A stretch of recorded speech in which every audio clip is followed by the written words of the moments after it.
Okay. There's two concepts here, and that is if the driving frequency equals the resonant frequency, okay, then the amplitude gets big.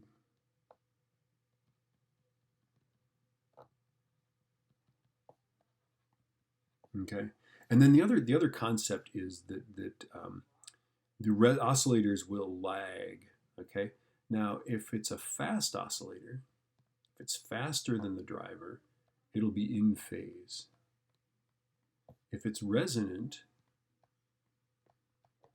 it'll be 90 degrees lagging, right?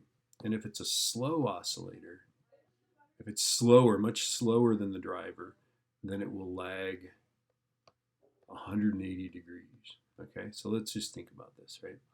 Okay, this thing has a frequency of 256 hertz, right?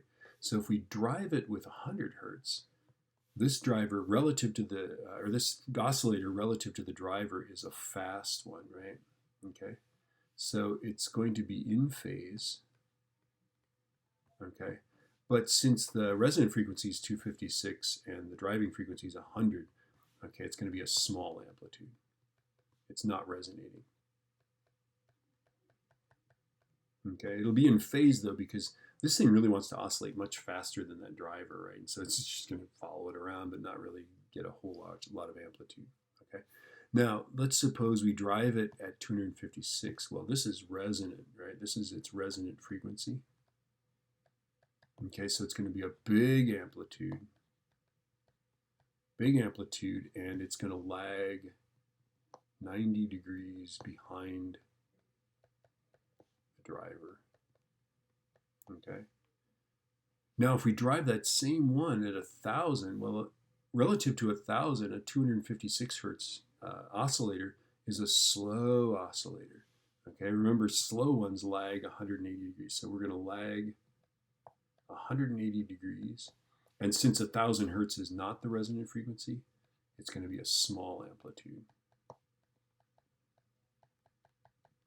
Okay, so again, as far as amplitude goes, you just look for the resonant frequency. If you're driving it at the resonant frequency, the amplitude will be big, and any other amplitude will be small. Okay. As far as the phase, okay, if it's an oscillator that's faster than the driving frequency, it stays in phase with it. If it's an oscillator that is resonant, it's 90 degrees behind the driver. And if it's an oscillator that is much slower than the driver, then it lags a whole 180 degrees. Okay, it's totally out of phase, is what we would say. Okay, yeah.